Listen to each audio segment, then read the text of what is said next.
अस्सलाम वालेकुम। कैसे हैं आप लोग? उम्मीद है खैरियत से होंगे। और आज मैंने अपने किचन में बनाई थी मछली का सालन बनाया, जिसकी मैं रेसिपी आपको दे रही हूँ। अच्छा, मछली का सालन बनाने के लिए मैंने ये 1.5 किलो की मछली थी, जिसमें से ये सब साफ़ होके ये मछली इसमें से मैंने धो के रख ली है अच्छी तरह से। नमक लगाया पहले, उसके बाद अच्छी तरह से धो लिया और धो के इसको मैं ये दही लिया मैंने 2 चमचे, और इसमें मैं 1 चमची छोटी जो है वो हल्दी पाउडर और थोड़ा सा नमक डाल के इसको अच्छी तरह टुकड़ों इसके मछली पे लगा के, और उसको तकरीबन 1 घंटे के लिए इसको ढक के रख दूँगी, ताकि जो मछली की जो एक ख़ास किस्म की जो वो होती है, खुशबू होती है, वो थोड़ी अलग हो जाएगी और इसके अंदर थोड़ा सा अच्छा सा जायका भी आ जाएगा मछली। ये मैं इसी तरह से करती हूँ। इसके लगाने से जो है ना, आपको कभी भी मछली की जो एक ख़ास किस्म के फ़िश की जो आती है ना खुशबू सी, वो नहीं आएगी और बहुत अच्छे आपका सालन बनेगा। अच्छा, करी के लिए मैंने जो है वो ये ले लिया है। मैंने ये लिया है तकरीबन 2 बड़े टमाटर थे, इन्हें मैंने पीस लिया है, और 2 बड़ी प्याज थी, इसे भी मैंने बारीक पीस लिया है। और थोड़ी सी जो प्याज है 2 चमचे के बराबर होगी, ये तली हुई प्याज है। लहसुन अदरक का पेस्ट है 1 चमचा, धनिया पाउडर है 2 चमचे चाय के मैंने ले लिए हैं रेड चिली पाउडर, और हाफ़ टी स्पून मैंने ले लिया ये कर्च जो कुटी हुई मिर्ची होती है। नमक ले लिया हस्बे जायका, और 1 चमचा मैंने छोटी चमची ले ली हल्दी पाउडर की। अब हल्दी पाउडर के ये ले लिए, तमाम मसाले मैं रखूँगी। और इसमें अब एक पैन लिया मैंने, उस पैन में मैंने थोड़ा सा तेल डाला, और ये वही तेल है जो मैंने अभी प्याज तली थी ना, इसके साथ मैंने ये जो 2-4 टुकड़े हैं दालचीनी के, और करी पत्ता लिया है, मेथी दाना थोड़ा सा लिया है 1 पिंच के बराबर, ये मैंने इसमें शामिल करके, और ये जो कच्चा प्याज है ये तकरीबन, और ये मैंने डाल के इसके अंदर अच्छी तरह से इसको फ्राई करूँगी, ताकि ये प्याज की जो बू है वो निकल जाए। और उसके बाद फिर मैं इसमें टमाटर शामिल करूँगी। टमाटर शामिल करके और अच्छी तरह इसको इतना भूनूंगी कि इसमें इसको इतना भूनूंगी कि इसका जो है ना कच्चापन दूर हो जाए। अब ये तमाम मसाले मैं इसमें शामिल करूँगी, और इसमें शामिल करके और अच्छी तरह से इसको मसालों को अच्छी तरह भूनूंगी, ताकि मिर्च मसालों की, हल्दी की, तमाम इसकी जो कच्चेपन की खुशबू है सब निकल जाए और तेल ऊपर आ जाए। थोड़ा सा पानी भी डाल दूँगी, और पानी डाल के अच्छी तरह इसको भूनती रहूँगी। ये देखिए, मैंने अच्छी तरह इसको भून रही हूँ। अब ये जो प्याज मैंने निकाली हुई थी ना, तली हुई प्याज, ये मैंने इसमें शामिल कर देनी है इस टाइम पर, ठीक है। और ये अच्छी तरह से बनता, ये देखें अच्छी तरह से ग्रेवी इसकी मसाला तैयार हो रहा है। फिर उसके बाद जो है इसको अच्छी तरह से भूनती रहूँगी, यानी चमचा चलाती रहूँगी।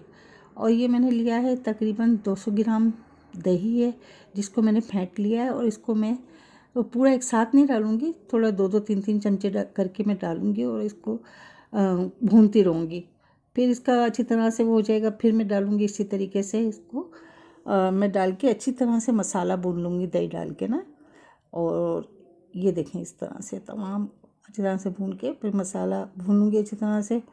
इससे क्या होता है कि अच्छा सा एक जो है ना मसाले में है ना, एक अच्छा सा वो ग्रेवी में बहुत अच्छा सा माइल्ड जैसा वो आ जाता है, और बहुत अच्छी ग्रेवी बनती है इसकी। ये देखें, अभी से इतनी ज़बरदस्त लग रही है। और ये हरी मिर्चें हैं, ये 2-3 हरी मिर्चें मैंने इसको काट ली, और काट के इसमें शामिल कर दिया, और इसी तरह से ये इसको डाल के मैं मसाले को, इसको तमाम चीज़ों को डाल के भून लूँगी। अब ये थोड़ी सी मेरे पास कसूरी मेथी है, वो मैं इसमें शामिल कर रही हूँ, तकरीबन होगी 1 से 1.5 टेबल स्पून के बराबर। ये डाल के मैं इसको भी अच्छी तरह से भून लूँगी। बस यही एक ख़ास टाइम होता है, जो आप इस मसाले को अच्छी तरह भून लेंगे तो आपका जो ग्रेवी है, मछली का जो सालन है, बहुत ही ज़बरदस्त और बहुत अच्छा बनता है। अच्छा, अच्छी तरह से बंदे इसी तरह से मैं इसको भूनती रही, तेल ऊपर आ गया, फिर मैंने इसमें थोड़ा पानी शामिल किया। अब यहाँ पर आपकी मर्ज़ी है आके आप ग्रेवी कितना रखना चाहते हैं, आप ज़्यादा रखना चाहते हैं, कम भुना हुआ रखना चाहते हैं, जिस तरह की ग्रेवी जितनी रखनी हो आप इस वक्त इसमें पानी शामिल कर दें। मुझे इतनी ग्रेवी चाहिए थी, मैंने पानी शामिल कर दिया इसमें। अब जो मेरी जो मछली पे मैंने वो मसाला लगा के, मतलब वो दही वगैरह लगा के रखा था, उसको मैंने तवे पे थोड़ा सा तेल डाला, और उसमें हल्का सा शैलो फ्राई कर लूँगी। ज़्यादा नहीं करना, हल्का सा कलर आए, या बस सिर्फ इसका पानी जो है तेज़ आंच पे करूँगी, ताकि इसका जो अंदर का जो पानी है मछली का वो सारा इसी में जज़्ब हो जाए। और ये मछली अच्छी तरह से आगे पीछे से मैं सेक कर अलग निकाल लूँगी प्लेट में। इतनी मज़े की ये ग्रेवी वाला सालन बनता है ना, आप इसके साथ राइस बनाएं, कुछ लोग रोटी से खाना चाहते हैं तो आप चपातियाँ बना लें, और ये घर में सबको पसंद आएगा। एक बार आप इस मेरी वाली रेसिपी ट्राई ज़रूर करके देखिएगा, आपके घर में बहुत तारीफ़ होगी, यकीन मानिए। आप इस तरह से बना के देखिए ये सालन। और तमाम ये इस तरह से मछली लेके और मैं प्लेट में निकाल दूँगी, और उसके बाद फिर जब वो हमारा सालन बन रहा होगा तो उसमें मैं इस तरह से देखें शामिल कर दूँगी। अच्छा, मैंने बनाए थे इसके साथ राइस, और इसलिए मैंने थोड़ा सा ग्रेवी को पतला रखा, ताकि राइस के साथ जो है ना अच्छा मज़ा दे सकें और अच्छी तरह से सब इसको एंजॉय कर सकें। और बहुत मज़े की रेसिपी है, आप इसको ट्राई ज़रूर कीजिएगा। सिर्फ एक बार मेरे कहने से ज़रूर बनाइएगा, और आप यकीन मानिए कि बहुत ही मज़े का सालन ये बना था, और बहुत ही उम्दा इसमें से खुशबू भी आ रही थी। अब ये सिर्फ एक में दम पे रखूँगी इसको, और अब इसमें चमचा नहीं चलाऊँगी, बस ऊपर से थोड़ा सा हरा धनिया और थोड़ा सा पिसा हुआ गरम मसाला इसमें शामिल करूँगी, और शामिल करके और इसको हल्का सा ढक्कन दे के दम पे लगा दूँगी। और ये बहुत मज़े का और बहुत उम्दा सालन लगता है, और आपकी तारीफ़ किए बगैर आपके घर वाले रह नहीं पाएंगे, यकीन करें।